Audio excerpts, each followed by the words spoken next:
les voy a hablar sobre el contrato de trabajo.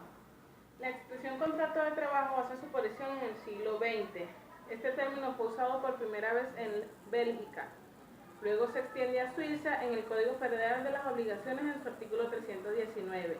De aquí su uso se extiende en toda Europa hasta llegar a la aceptación general que tiene hoy en el mundo. El contrato de trabajo es un acuerdo entre el trabajador y el empresario, en virtud del cual el trabajador se compromete a prestar sus servicios de manera voluntaria, por cuenta ajena y dentro del ámbito de la organización y bajo la dirección del empresario. Este se compromete al pago de una retribución. Ahora les voy a hablar sobre los elementos del contrato de trabajo. El consentimiento, la causa, la capacidad y el objeto son elementos comunes, esenciales y están presentes en todo contrato. El consentimiento es la manifestación de la voluntad de las partes de querer contratar. El objeto es doble, ya que es la prestación que cada parte se compromete a hacer a favor de la otra. La causa es la razón por la que se realiza el contrato, esto es el intercambio de trabajo por salario. El salario es la retribución entre el empleador, es la retribución que el empleador debe pagar al trabajador como compensación del trabajo realizado. Mi nombre es Darwin Prato y le voy a hablar sobre la forma del contrato de trabajo. El contrato es el convenio existente entre una o más personas que obliga al cumplimiento de una actividad determinada. La forma del contrato es el medio que utilizan las partes para exteriorizar el mutuo consentimiento en que el contrato consiste. Es tradicional en nuestro derecho el principio de la libertad de la forma. El Estatuto de los Trabajadores recoge la libertad de la forma al decir que el contrato de trabajo se podrá celebrar por escrito o de una forma verbal. A esta forma hay que añadirle la forma tácita, cuando sin existir estipulación escrita o verbal, se presume celebrado por la presunción de existencia del mismo. Se presumirá existente entre todo el que preste un servicio por cuenta y dentro de la dirección de otro y en lo que reciba a cambio de él una retribución como tal. La presunción es y puede ser destruida por la prueba en contrario. Son perfectamente válidos los contratos de trabajo de palabra o sin forma escrita. Sin embargo, en la práctica empresarial está generalizado la forma escrita, tanto por las exigencias legales como porque es la forma más segura de que las condiciones pactadas en ese contrato entre ambas partes se le dé su fiel cumplimiento. Hola, mi nombre es Sara Delgado y voy a exponer sobre la naturaleza jurídica del contrato. Se define como aquel contrato de carácter común. Otros definen que la obligación es la fuente del contrato, también llamada como principio, como un derecho público y un derecho privado, y como un contrato de derecho. Asimismo, es una estructura propia y es ejercida a través de un contrato, bien sea obligado o no obligado, pero de carácter personal. También decimos que la naturaleza jurídica del contrato es estudio de los doctrinarios y de los doctrinarios, las cuales han desarrollado una serie de tesis que vienen a continuación. 1. Tesis de arrendamiento. Los doctrinarios de esta tesis dicen que es un contrato de trabajo jurídicamente de arrendamiento de servicio, es decir, que los trabajadores ofrecen su trabajo al juez, al jefe, para obtener una ganancia que es el dinero, y le pagan por los servicios realizados. 2. Tesis sobre la compra y la venta. Los personajes importantes de esta tesis comparan la tesis de compra y venta con el contrato de trabajo, el cual dice que el jefe puede comprar el trabajador con una cantidad específica de dinero, pero el trabajador deberá realizar un esfuerzo corporal de fuerza física u otro. 4. Tesis de sociedad. los tratadistas dicen que el patrono y el trabajador hacen una sociedad en donde todos ellos trabajan en una obra en común y los beneficios ganados de esa obra los dividen entre ellos. 4. Tesis sobre el mandato. Dice el contrato de trabajo que no es más que un mandato de derecho público. También dice que el mandato es un contrato de representación, que el jefe manda al trabajador a realizar actividades en donde el trabajador realiza lo mandado por el dueño, pero con una autonomía. Y por último, la tesis de naturaleza jurídica mixta. Dice que el contrato de trabajo es un contrato de naturaleza jurídica que comprende el mandato y la localización del servicio.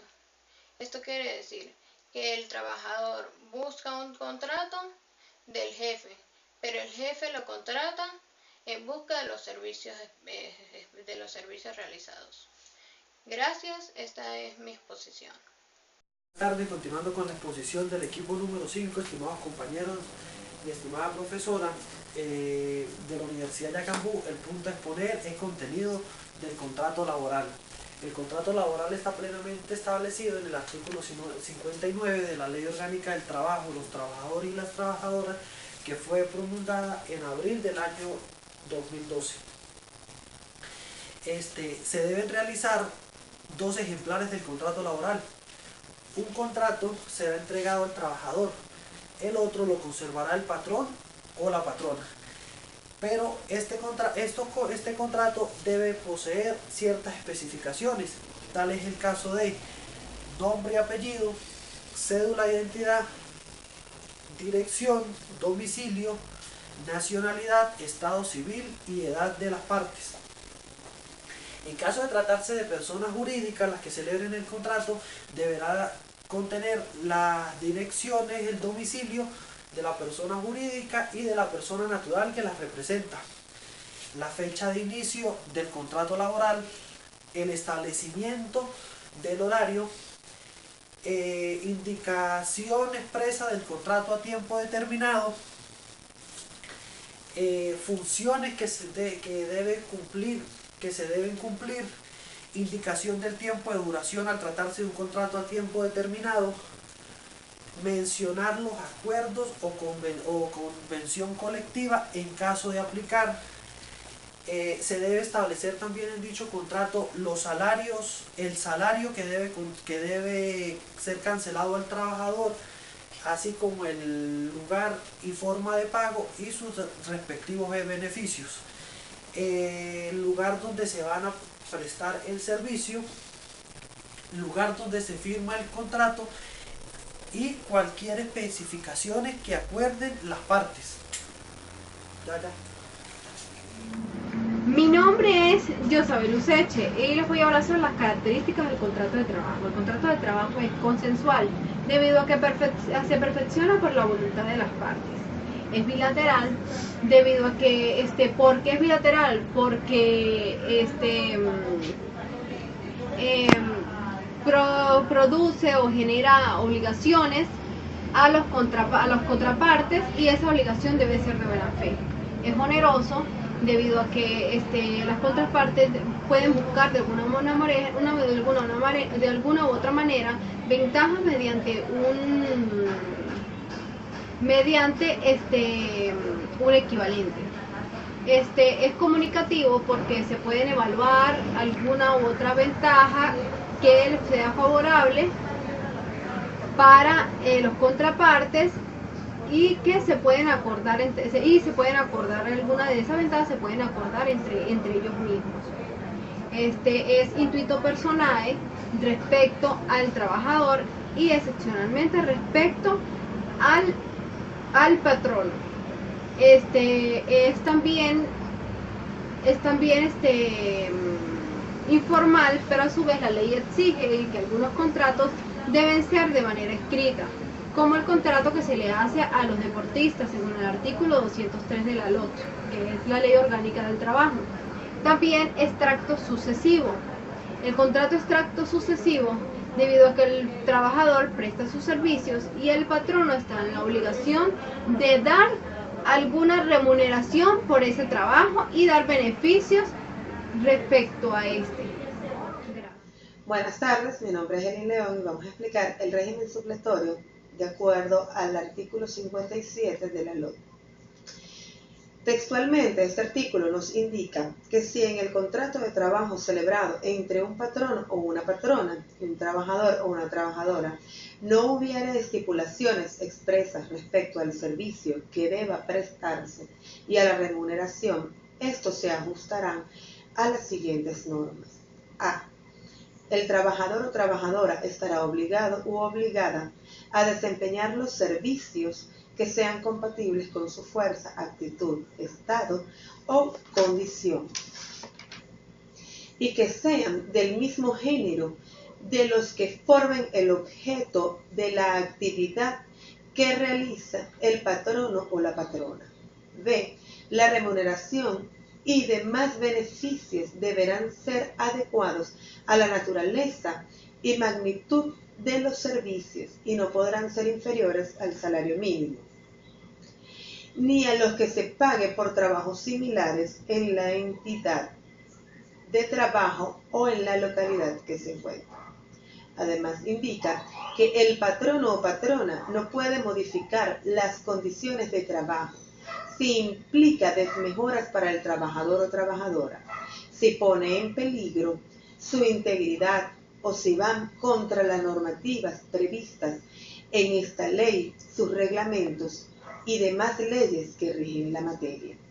Lo que esto nos quiere indicar es que si en uno de los contratos de trabajo aplicados a un trabajador o a una trabajadora dentro de una empresa no se establece claramente cuáles van a ser los ingresos, o sea, la remuneración que va a recibir el trabajador, de igual manera debe de mantenerse por encima del salario mínimo o igualarlo, y tampoco puede estar por debajo de los pagos comunes realizados a otros trabajadores que desempeñen la misma actividad tanto en la empresa como en la localidad en la que se genera la labor. Además, el trabajo debe de estar fijado dentro de las condiciones físicas e intelectuales del trabajador, sin abusar del mismo.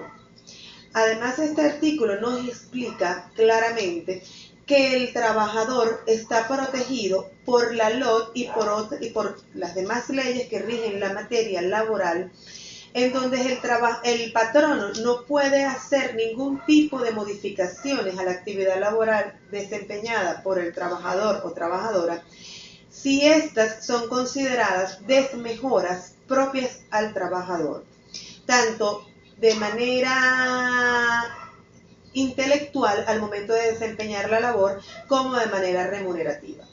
Muchas gracias, eso es todo.